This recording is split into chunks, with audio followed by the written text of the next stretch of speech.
Assalamualaikum warahmatullahi wabarakatuh. Perkenalkan, nama saya Aulia Listiawati Ningrum, NPM 202153067 dari kelas Belajar dan Pembelajaran C dengan dosen pengampu Ibu Dr. Wiwin Herwina, SPD MPD.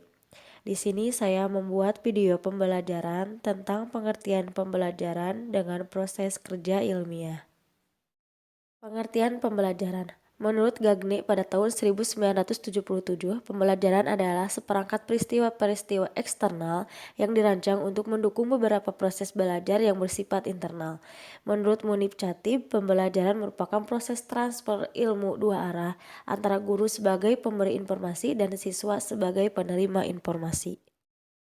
Proses kerja ilmiah. Menurut Almat 1939, metode ilmiah adalah cara menerapkan prinsip-prinsip logis terhadap penemuan, pengesahan, dan penjelasan kebenaran. Menurut Osley 1975, metode ilmiah adalah pengejaran terhadap sesuatu untuk memperoleh sesuatu interrelasi. Jadi pembelajaran dengan proses kerja ilmiah adalah proses untuk membantu peserta didik agar dapat belajar dengan baik dengan metode sains yang menggunakan langkah-langkah ilmiah dan rasional untuk mengungkapkan suatu permasalahan yang muncul dalam pemikiran kita pada kegiatan pembelajaran maupun dalam kehidupan sehari-hari. Ciri-ciri metode ilmiah. Ada 3. Yang pertama, rasional. Rasional adalah sesuatu yang masuk akal dan terjangkau oleh penalaran. Yang kedua, empiris. Empiris adalah menggunakan cara-cara tertentu yang dapat diamati dengan menggunakan panca indera. Yang ketiga, sistematis. Sistematis adalah menggunakan proses dengan langkah-langkah. Syarat metode ilmiah ada 4. 1. Objektif. Pengetahuan itu sesuai dengan objeknya atau didukung metodik fakta. Yang kedua, metodik. Pengetahuan ilmiah diperoleh dengan menggunakan cara-cara tertentu yang teratur. Yang ketiga, sistematis. Pengetahuan ilmiah itu tersusun dalam suatu sistem berdiri sendiri. Yang keempat, universal. Pengetahuan tidak hanya berlaku atau dapat diamati oleh seseorang atau beberapa orang saja, tetapi semua melalui eksperimentasi yang sama. Tujuan-tujuan metode ilmiah. Hal-hal penting diinformasikan pada peserta didik cara melakukan kegiatan metode ilmiah diantaranya. Yang pertama, bagaimana cara mengamati. Yang kedua, bagaimana cara mengungkapkan pertanyaan. Yang ketiga, bagaimana cara mengumpulkan data percobaan. Yang keempat, bagaimana cara mengolah data yang telah dikumpulkan. Yang terakhir, bagaimana cara membuat laporan dan mengkomunikasikannya. Sikap ilmiah terdiri dari 6. Yang pertama, sikap ingin tahu. Yang kedua, sikap kritis. Yang ketiga, sikap objektif. Yang keempat, sikap ingin menemukan. Yang kelima, sikap menghargai karya orang lain. Yang keenam, sikap terbuka. Langkah-langkah metode ilmiah.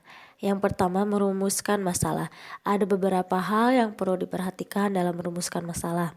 Yang pertama, perumusan masalah berupa kalimat pertanyaan yang ingin dijawab dalam penelitian. Yang kedua, rumusan masalah yang dibuat harus dapat diuji untuk dapat menjawab pertanyaan. Yang ketiga, kalimat pertanyaan harus jelas dan mudah dimengerti.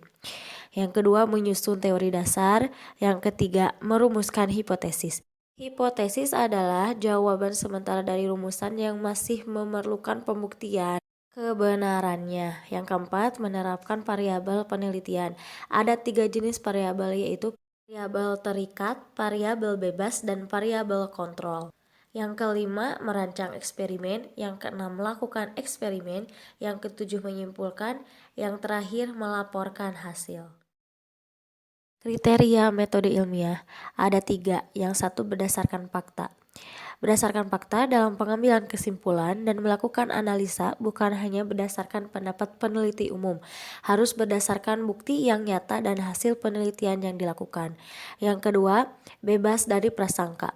Eksperimen harus dijalankan secara objektif, walaupun hasil dari eksperimen tersebut tidak sama dengan hipotesis yang peneliti miliki. Yang ketiga, menggunakan prinsip-prinsip analisis.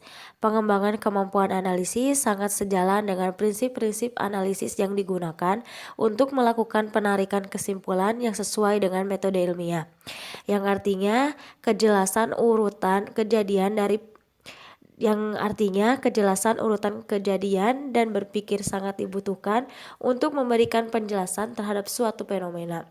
Hubungan antar komponen dan beserta komponen-komponen permasalahan harus dapat dijelaskan dengan runtut dan diketahui dengan jelas. Sekian yang dapat saya sampaikan. Terima kasih atas perhatiannya. Wassalamualaikum warahmatullahi wabarakatuh.